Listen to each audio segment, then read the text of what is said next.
Hello বন্ধুগণ, ২ শালিক আজকের পর্বে দেখতে পারবেন ঝিলিক গৌরবকে বলে, তুমি বড় ভাগ্যবতী আমাকে জীবন সঙ্গী হিসেবে পেয়ে। লাইক দিয়ে বিস্তারিত জানতে থাকুন।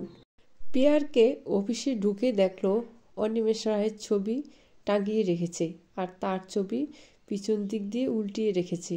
পিয়ারকে এই ছবি দেখে তার মেজাজ গরম হয়ে গেল। এমন সময় অনিমেষ পিয়ারকে ফোন করে বলে, কি প্রিয় রঞ্জন, ছবিটা দেখে কেমন লাগলো? তুমি আমার কোম্পানি, বাড়িঘর সব কিছু দখল করেছ, আমাকে জেল খাটিয়েছ, তোমাকে আমি পথে বসিয়ে ছাড়ব, এক এক করে তোমার কাছ থেকে আমি সব কেড়ে নেব। এই বলে অনিমেষ লাইনটা কেটে দেয়। লাইনটা কাটার পর পিয়ারকে বলছে প্রত্যেক দিন একটা অচেনা নাম্বার দিয়ে ফোন করে। এমন সময় পিয়ারকে গোরাকে ফোন করে বলে, তুই তাড়াতাড়ি আমার অফিসে আসার সময় মাখনকে নিয়ে আসিস। তখন মাখনকে নিয়ে অফিসে আসলো। পিয়ারকে মাখনকে বলে, তুমি আমার অনেক বিশ্বস্ত কর্মচারী, তাহলে আমার অফিসে কে ঢুকে? মাখন বলে, আমি তো সবাইকে চেক করিয়ে ঢুকাই, তখন দরকার ওকে বিদায় দিয়ে পিয়ারকে গোরাকে প্রচন্ড মারধর করেছে। তখন গৌরবের মা বলে, বাবা, এই টাকাটা আমার খরচা থেকে বাঁচানো কিছু জমানো টাকা, এই টাকাটা তুই নে। সবাই এক এক করে গৌরবের কাছে টাকা জমা দিল।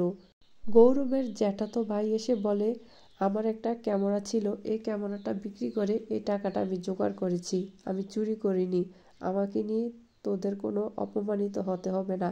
এমন সময় ঝিলিক এসে সবের টাকা জমা নিলেন, আমারটা নিবেন না? তখন পুতুলটা নিয়ে এসে গৌরবকে একটা চোখ টিপ মারে। গৌরব ঝিলিককে বলে, তোমার কি কোনো লজ্জা শরম নেই? সবার সামনে তুমি এমন করছো?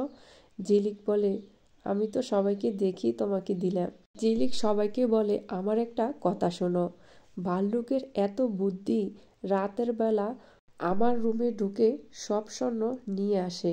এই দেখুন, আমি সব স্বর্ণ এই পুতুলের মধ্যে পেয়েছি।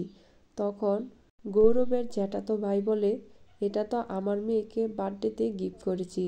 তখন ঝিলিক বলে, এই পুতুলের মধ্যে রাতের বেলা আমার সকল গয়না পাল্টিয়ে নকল গয়না রেখে এই পুতুলের পেটের মধ্যে রেখেছে, এই নেন আসল গয়না। এই গয়নাটা বন্ধক রেখে জেঠুমনির চিকিৎসার ব্যবস্থা শুরু করুন। তখন গৌরব সকলের সামনে ঝিলিককে বলছে, আমি খুবই দুঃখিত, তোমার সাথে খারাপ আচরণ করেছি। তখন গৌরব 2 হাত বাড়িয়ে দেয় ঝিলিকের কাছ থেকে স্বর্ণটা নেয়ার জন্য। তখন সবাই জেঠুমনিকে হসপিটালে দেখার জন্য যায়। জেঠুমনি বলছে, তুমি একাই এসেছো, আর কেউ আসেনি? তখন এক এক করে সবাই রুমে ঢুকে। এইদিকে গৌরব ঝিলিককে ইশারা দিচ্ছে বের হওয়ার জন্য। ঝিলিক আসে না, বলছে আমার লজ্জা লাগে। তখন ঝিলিক বের হয়ে আসলো। তখন গৌরব বলে, তোমার যে গয়নাটা বন্ধক রেখেছি, এই গয়নাটা আমি নিজে ছাড়িয়ে নিয়ে আসবো। ঝিলিক বলে, কেন? আমার গয়না কেন তুমি ছাড়িয়ে নিয়ে আসবে? আমারটা আমি ছাড়িয়ে নিয়ে আসবো। গৌরব বলে, তুমি কিভাবে ছাড়াবে? ঝিলিক বলে, আমার মাথায় একটা বড় প্ল্যান আছে, বড় ব্যবসা শুরু করব। ঝিলিক তখন হসপিটালে গৌরবকে আঙুল তুলে বলছে, তুমি বড় ভাগ্যবতী আমাকে জীবনসঙ্গী হিসাবে পেয়ে। বন্ধুগণ, ঝিলিক কি পারবে ছাতাবাড়ির কোম্পানিটা আবার চালু করতে? অবশ্যই কমেন্টস করে জানাবেন আর আমার চ্যানেলটি সাবস্ক্রাইব করে রাখবেন।